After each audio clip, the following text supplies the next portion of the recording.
جیسا کہ آپ سب جانتے ہیں کہ پچھلے ہفتے سے جو واقعات، جو حالات ہندوستان کے اندر ہو رہے ہیں وہ بہت ہی تشویشناک ہیں۔ آپ نے دیکھا کہ اتر پردیش کے سنبھل علاقے میں جامع مسجد، شاہی جامع مسجد 500 سال سے زیادہ جو پرانی ہے، اس کی جب کورٹ نے سروے کا حکم دیا تو مسلمانوں نے برملا احتجاج کیا، ان پر گولیاں چلا دی گئیں اور 5 مسلمان شہید کر دیے گئے۔ ابھی یہ زخم تازہ ہی تھا کہ آپ نے دیکھا کہ 2 دن قبل ایک اور بار کورٹ نے اجمیر شریف کی جو تاریخی درگاہ ہے حضرت خواجہ معین الدین چشتی رحمت اللہ علیہ، اس درگاہ کی نسبت ان کے ساتھ ہے، تو کورٹ نے ایک بار پھر اس درگاہ کی سروے کا حکم دیا ہے۔ اس سے قبل آپ نے دیکھا کہ گیان باپی مسجد، اس کی بھی سروے کا حکم دیا گیا۔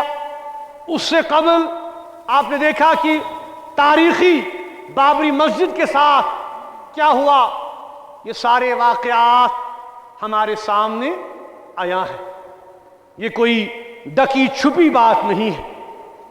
میں یہاں پر یہ بات برملا کہنا چاہتا ہوں کہ یہ ہمیں سمجھ نہیں آ رہا ہے کہ یہ کیا طرز عمل اختیار کیا جا رہا ہے۔ کورٹ میں شکایت درج کی جاتی ہے اور کورٹ فوراً حکم دیتا ہے کہ تاریخی عبادت گاہوں کی سروے کی جائے۔ ہم یہ محسوس کر رہے ہیں کہ یہ معاملہ اتنا سیدھا نہیں ہے جتنا یہ نظر آ رہا ہے۔ مسلمانوں میں دن بدن یہ تشویش بڑھ رہی ہے کہ یہ کوئی ملی بھگت تو نہیں ہے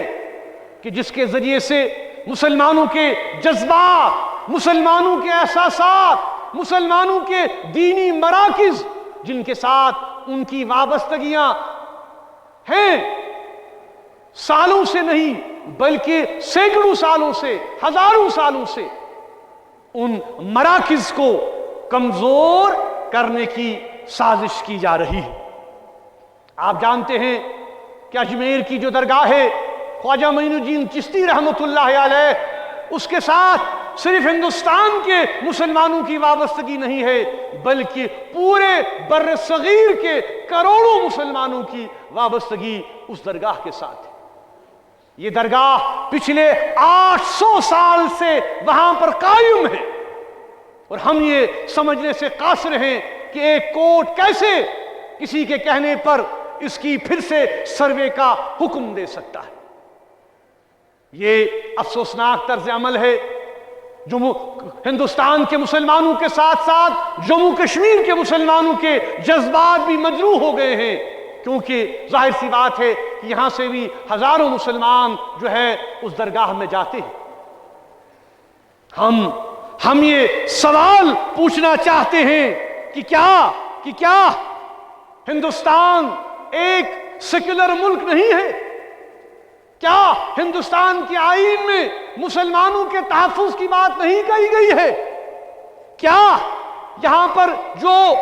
آئین ہے اس آئین میں یہ بات واضح نہیں کی گئی ہے کہ جو پلیسز آف ورشپ ایکٹ ہے وہ برقرار نہیں ہے؟ تو کیوں بار بار ایسا ماحول کریٹ کیا جا رہا ہے جس سے فتنہ، فساد، آپسی منافرت کو جنم دینے کی کوشش کی جا رہی ہے؟ یہ افسوسناک طرز عمل ہے۔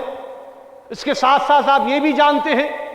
کہ وقف کا جو معاملہ ہے، وقف امینڈمنٹ بل جو پارلیمنٹ میں ہے، اس کے حوالے سے بھی جہاں ہندوستان کی پوری مسلم قیادت پریشان ہے،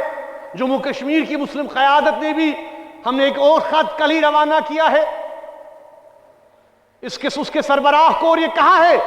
کہ ہماری بات سنی جائے، یک طرفہ فیصلہ نہ کیا جائے، کیونکہ اس سے پورے مسلمانوں کے جذبات مجروح ہو رہے ہیں۔ یہ معاملہ سیاسی معاملہ نہیں ہے، یہ معاملہ مسلمانوں کے عقیدے کا معاملہ ہے، یہ شریعت کا معاملہ ہے، یہ دین کا معاملہ ہے، اور اس میں مداخلت جو ہے وہ برداشت نہیں کی جا سکتی۔ اس لیے ہم حکومت سے یہ کہنا چاہتے ہیں کہ وہ حالات کی سنگینی کا احساس کرے